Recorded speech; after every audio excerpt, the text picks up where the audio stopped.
Savoir et comprendre les plus récentes nouvelles qui nous touchent. Tout savoir en 24 minutes.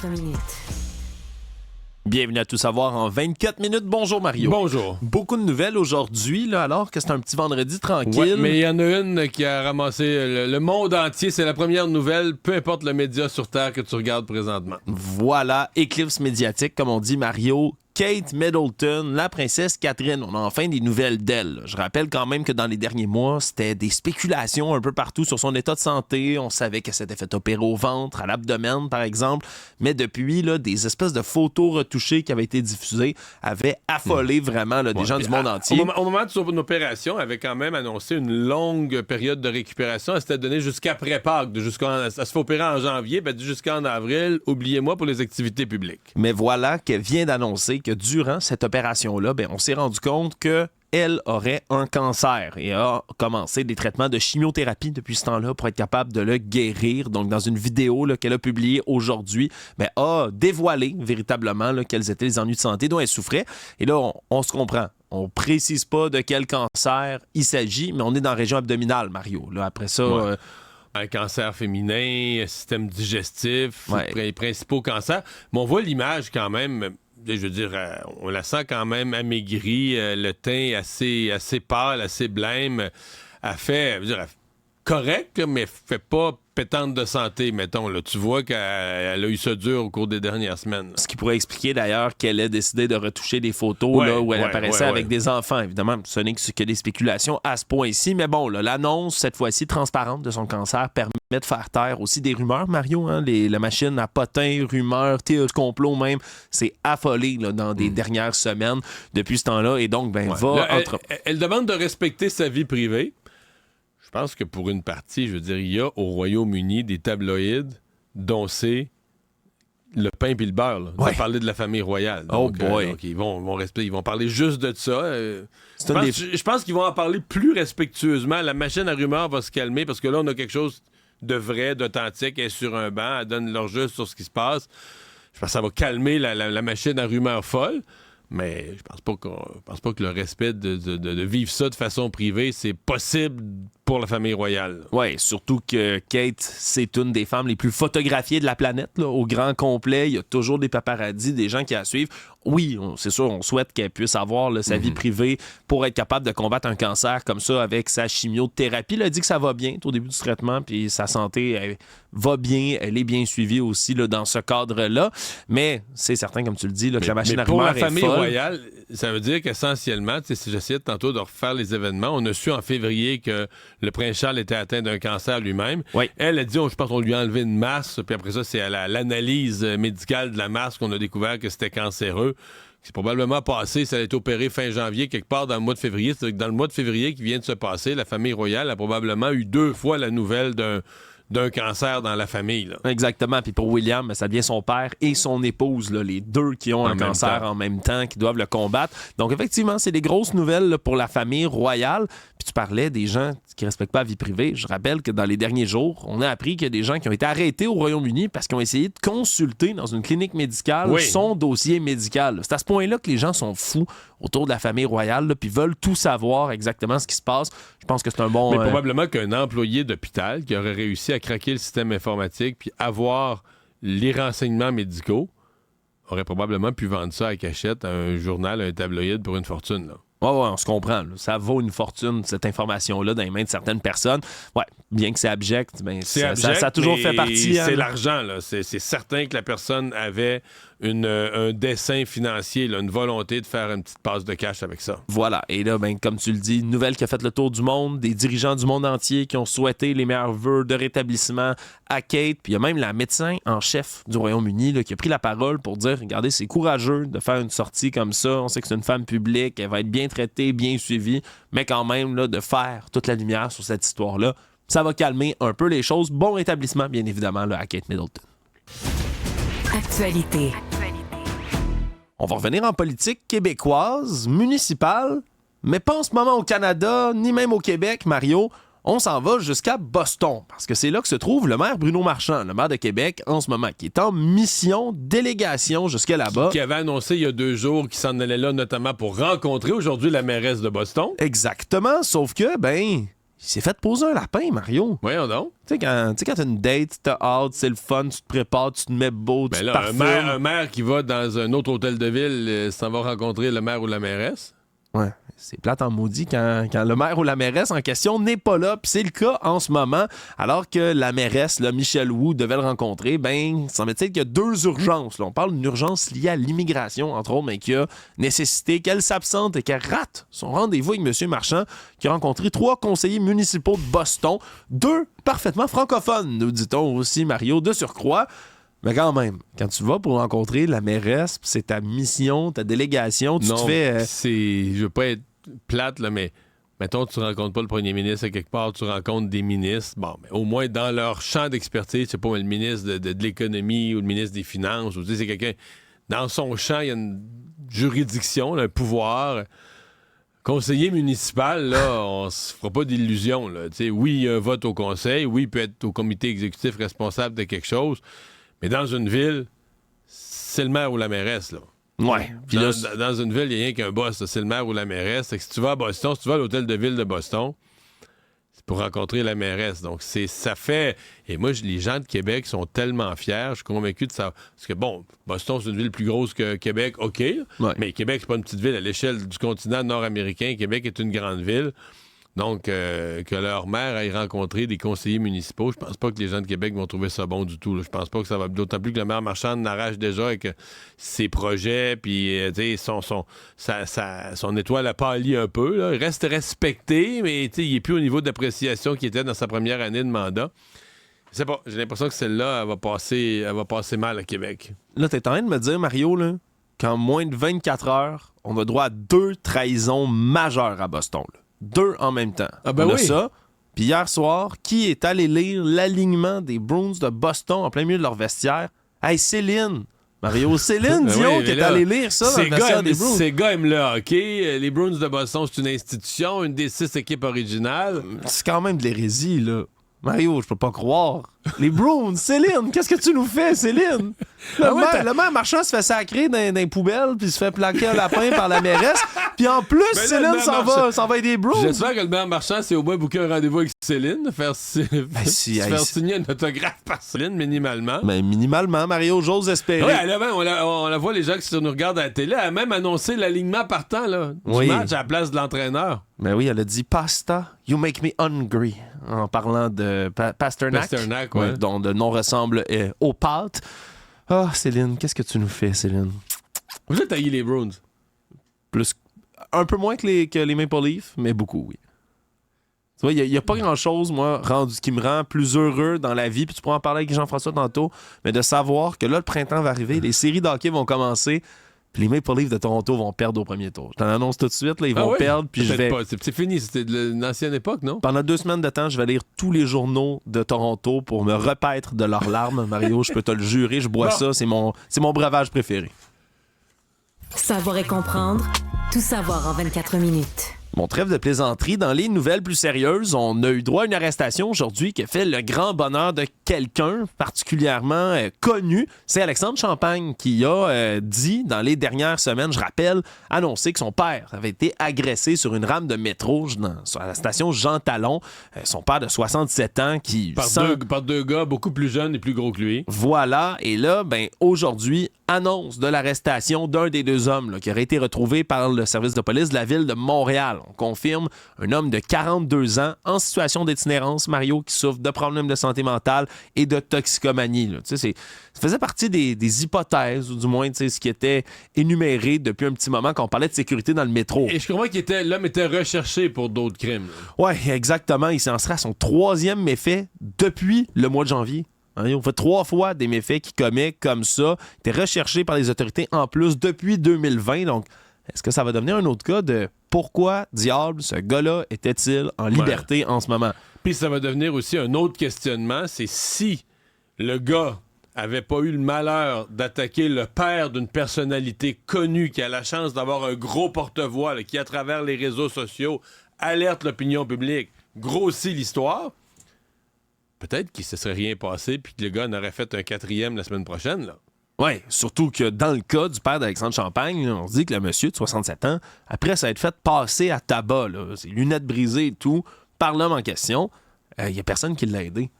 Tout le monde a marché à côté comme si de rien n'était. T'as un homme ensanglanté au sol, puis tout désensibilisé au possible. Mario? Tout le monde continue son chemin. Ouais, tout le monde sur son sel. Ils vont peut-être l'enjamber pour être sûr de ne pas mettre du sang sur leurs souliers, puis ils vont continuer. Non, vraiment, ça a amené, je pense, plusieurs dossiers. Oui, la sécurité dans le métro, mais après ça, je sais pas, l'humanité. Les gens en général, ça aussi, ça a été amené. Bref, on verra là, pour le deuxième homme aussi qui est recherché dans ce crime-là. Mais c'est certain que c'était une bonne nouvelle et pour Alexandre Champagne et pour son père. Dans sa publication, il dit que son père pleurait de joie, littéralement, là, au moment où il a annoncé ça. Donc, une bonne nouvelle, au moins là, une arrestation dans ce cas-ci. Tout savoir en 24 minutes. On a eu aussi droit à une grande présentation de la police provinciale de l'Ontario aujourd'hui, Mario, à Hawkesbury, où ils ont fait le bilan d'une opération hors du commun. Ils se sont déplacés jusqu'à Montréal pour venir arrêter des voleurs de chars.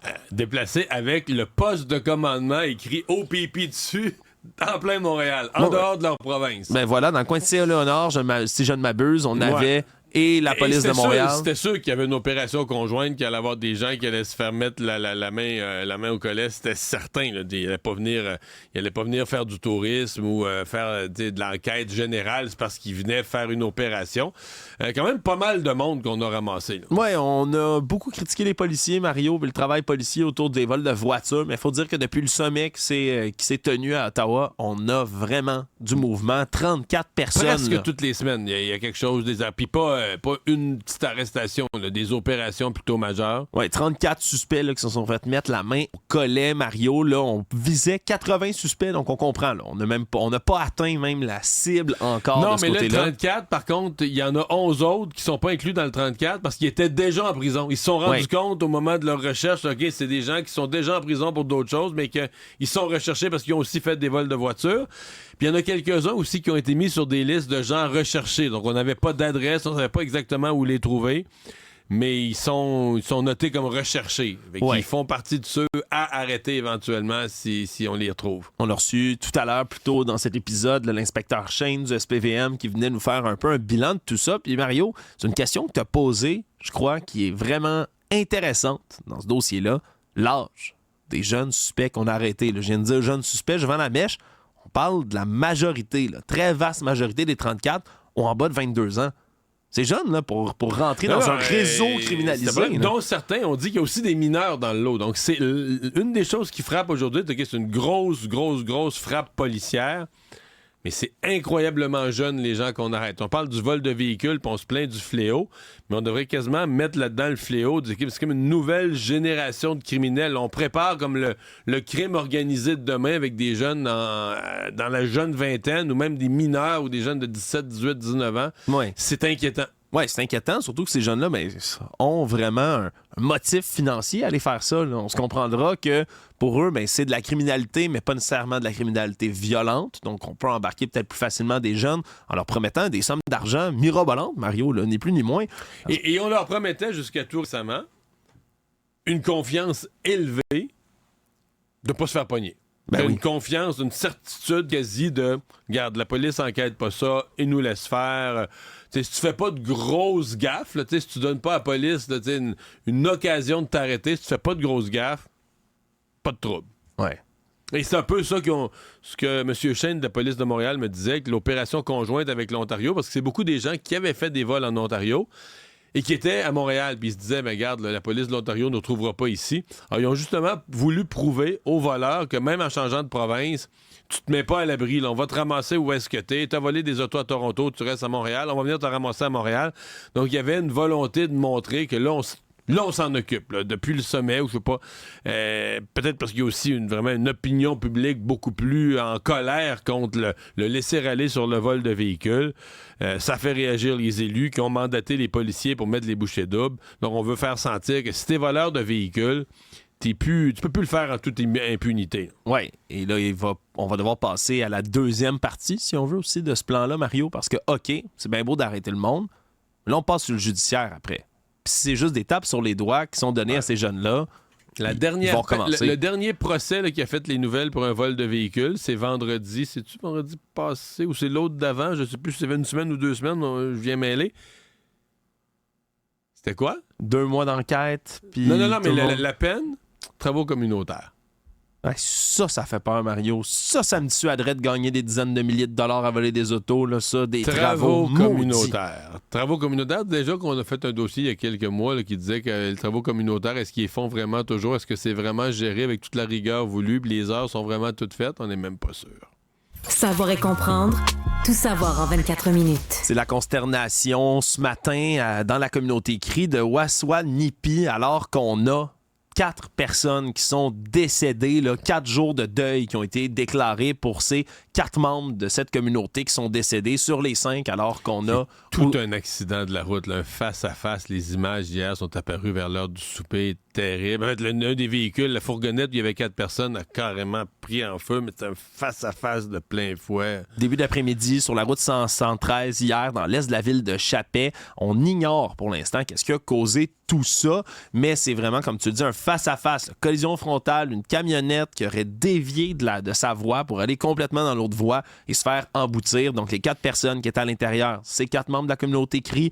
On avait un quadragénaire de l'autre côté aussi qui est décédé. Donc, tout le monde est impliqué. Il n'y a pas de survivants, là. Non. Tout le monde est impliqué, est décédé. Là, on dit que c'est un pick-up qui est entré en camionnette. La camionnette, littéralement, là, tu sais, fait un tonneau puis un incendie là, à l'intérieur, Mario, qui a laissé aucune chance, malheureusement, aux occupants. Je comprends que c'est une fourgonnette là, qui transporte des gens vers... Qui avait une fonction qui transportait des gens vers l'hôpital. Oui, exactement. C'est ce qu'on comprend. Et là, on a, en plus, dans les théories, dans les thèses autour de ça, ça serait peut-être le climat, Mario, qui serait en cause, parce qu'à ce moment-là, brume sèche sur place, un froid mordant, moins 14 degrés Celsius. Il peut y avoir une petite couche de glace qui se forme. Oui, des rafales de 40 km là, ou presque là, 40 km/h à ce moment-là, de vent aussi.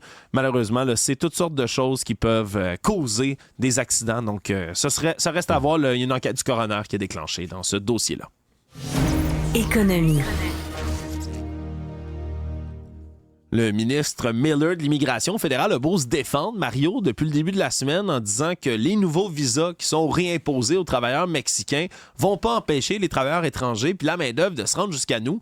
Il n'y a pas une journée qui passe depuis cette annonce-là, ou presque, où on n'a pas un milieu qui dénonce le fait qu'on va manquer de travailleurs étrangers temporaires. C'était plutôt, cette semaine, on en parlait, les pêcheries, tout ce qui est transformation alimentaire, entre autres du crabe des neiges, de la crevette de Matane, etc.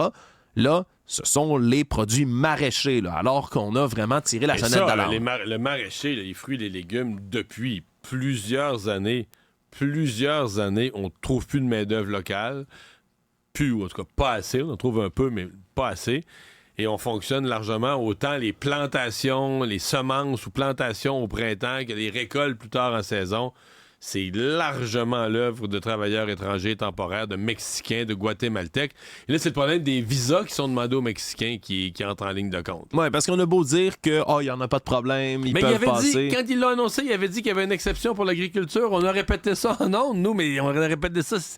C'était dans l'annonce qu'il allait avoir une exception pour l'agriculture. Et pourtant, Mario, là, sur les quelques 4500 travailleurs étrangers mexicains qui sont attendus d'ici la mi-juin, on dit que c'est des centaines d'entre eux, des centaines qui ont de la difficulté à arriver, là, ont de la difficulté à trouver tout ça. Puis en plus, c'est que ça vient avec toutes sortes de problèmes sous-jacents. Prendre une décision comme celle-là, Mario, ce qu'on se rend compte aussi en ce moment, c'est que là, t'annules plein de visas. Là, du côté des aéroporteurs mexicains, là, on parle à Aéromexico, par exemple, qui est l'équivalent de leur Air Canada, si on veut, c'est parce qu'il n'y a plus de demande pour aller au Canada. Il annule des vols. Il annule plein de vols, Mario. Puis au moment où tu as de moins en moins de vols en avril, en mai, c'est de plus en plus difficile pour ces gens-là de venir se rendre jusqu'ici. Là. Ça fait partie du problème. Il y a beaucoup de questions. D'abord, le gouvernement canadien avait dit que ça n'affectera pas les travailleurs agricoles. Il le dit encore. Qu'est-ce qui s'est passé exactement? On peut se poser la question aussi, est-ce que c'est le Mexique qui nous fait suer, là? Parce que ça se peut. Le Mexique est très fâché de la décision du gouvernement Trudeau. Décision qui s'est prise d'ailleurs à la dernière minute, donc qui ne permet pas aux entreprises de s'organiser, de se retourner vers d'autres pays. Mais décision prise à la dernière minute, le Mexique est fâché. Est-ce que ça se peut que le Mexique dit, OK, ça leur prend papier pour sortir. Le papier, là, donnez-nous le temps, on va le faire quand on va le faire. Alors, il y a peut-être un peu de ça aussi, un mélange de ça aussi. Mais ce matin, je parlais avec la présidente à LCN, je parlais avec la présidente des maraîchers là, du Québec. Catherine Lefebvre. Catherine Lefebvre a dit qu'essentiellement, pour l'instant, c'est à peu près 40% 40%, puis la moitié du nombre de travailleurs habituels qui sont en chemin pour venir, là, qui sont arrivés ou en chemin pour venir. Et qu'il en manquerait, d'après elle, plus que la moitié. Ça pourrait faire exploser aussi les prix des légumes qui vont être cultivés ici. Ça peut faire monter les prix. Ça peut faire carrément aussi gaspiller des récoltes. Là. Si tu mènes une récolte, si tu mènes une culture en terre, tu n'as pas les employés pour récolter. Souvent, ça dépend des affaires qui ont plus de conservation. Mais si tu arrives avec des choses comme des petits fruits, des fraises, c'est comme il y a X journées, 1 ou 2 journées, là, c'est le temps de la récolte. Si tu laisses passer, ben tu risques de gaspiller le fruit. Là, il va carrément être trop mûr. Donc, c'est un questionnement là, sur comment on va... Puis, qui est quand même annonciateur, parce qu'au-delà de ça, le fait d'annoncer à la dernière minute, puis il y a quand même un accord sur le fait qu'il y a la crise du logement, il faut réduire les seuils, mais le fait d'annoncer à la dernière minute qu'on restreint, qu'on ferme les valves pour le nombre de travailleurs étrangers temporaires, on dit par exemple dans la transformation alimentaire dans plusieurs domaines, on craint de manquer de main-d'œuvre. Le Monde. C'est des images horribles, Mario, qui font le tour du monde en ce moment, qui parviennent de la banlieue de Moscou, alors qu'on a un attentat terroriste qui est survenu en pleine salle de concert et qui, selon les derniers chiffres, là, aurait coûté la vie à au moins 40 personnes. On parle de centaines de blessés. Vraiment, là, des images horrible là, où on voit, là, j'ai pu moi-même là, les regarder tout à l'heure. Ah ouais, c'est un mélange de deux choses. Un tireur fou qui est rentré dans l'établissement, dans le théâtre. Des tireurs fous. Des tireurs. On parle entre 2 et 5 hommes armés en tenue tactique, des armes automatiques, des explosifs aussi qui sont entrés, Mario, dans cette salle de concert. Là, tiraient dans la foule. Le Crocus City Hall. Tout d'abord, les premières images, on les voit arriver en bordure, tirer, là, ouvrir le feu sur les gardes de sécurité qui sont à l'entrée. Ils les abattent presque tous, détruisent les portes là, à coups d'armes automatiques en tirant dans les vitres, ni plus ni moins, puis entrent à l'intérieur et se mettent à massacrer tout le monde. Ils ont lancé une grenade, on dit grenade ou grenade incendiaire. Qui a allumé un feu, et là, le bâtiment s'est incendié au point où le toit, une partie du toit s'est écroulée sur la salle elle-même. Sur la scène elle-même. Oui, on se comprend. Ça s'est effondré sur lui-même, le bâtiment qui est la proie des flammes. Et là, c'est des centaines de personnes qui ont réussi à être évacuées par les services incendies, qui ont dû ramper vers la sortie, Mario. Puis il y avait même des gens qu'on dit avoir sorti par le toit, là, un moment où c'était en feu, ça s'effondrait. Il y a des gens qui ont dû être sortis, là, qui ont réussi à évacuer, on se comprend, en s'enfuyant vers des étages supérieurs. Et c'est qu'il y a 2 semaines, Mario, on se souviendra, c'est une nouvelle qu'on avait parlé ici à l'épisode. Ben, le gouvernement américain avait mis en garde tous ces ressortissants qui pouvaient se trouver sur le territoire russe. Le Canada avait emboîté le pas. Je pense que le Canada aussi avait mis un avertissement pour dire, ben oui, le Canada avertit s'il y a des citoyens.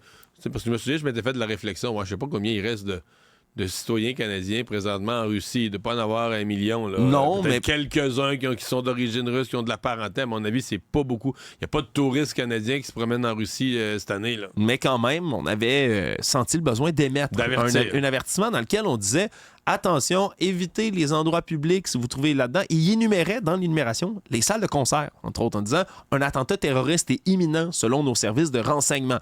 Et là, jusqu'ici, on a l'Ukraine, évidemment, qui est sortie rapidement en disant on nie toute implication, c'est pas nous qui avons organisé cette attaque-là. Mais au Kremlin, on vise l'Ukraine tout de suite. Là. Mais pour l'instant, ça semble... Ils ont dit, non, pas viser l'Ukraine. Ils ont dit, si on découvrait que c'était l'Ukraine qui est derrière ça, notre vengeance serait terrible. Oui, absolument. Et pour l'instant, eux ont nié tout ça, mais il arrive quand même, dans les dernières années, plusieurs attentats terroristes sont survenus en Russie, Mario, qui n'avaient aucun rapport là, avec les Ukrainiens eux-mêmes. Là, on parlait, par exemple, là, de combattants tchétchènes en 2002 là, qui avaient fait une prise d'otage épouvantable, 912 personnes qui avaient été saisies à ce moment-là. Ça avait fini en bain de sang, ça aussi. Donc, vraiment, des images horribles, un point tel, on se comprend. La guerre fait rage, mais quand même, la Maison-Blanche là, présente ses condoléances puis offre de l'aide. On se comprend là, que c'est vraiment tout un attentat. Les gens qui allaient voir un groupe de musique dans un théâtre, c'est pas des dirigeants politiques russes. Là, eux n'ont rien fait pour mériter ça. Résumer l'actualité en 24 minutes, c'est mission accomplie.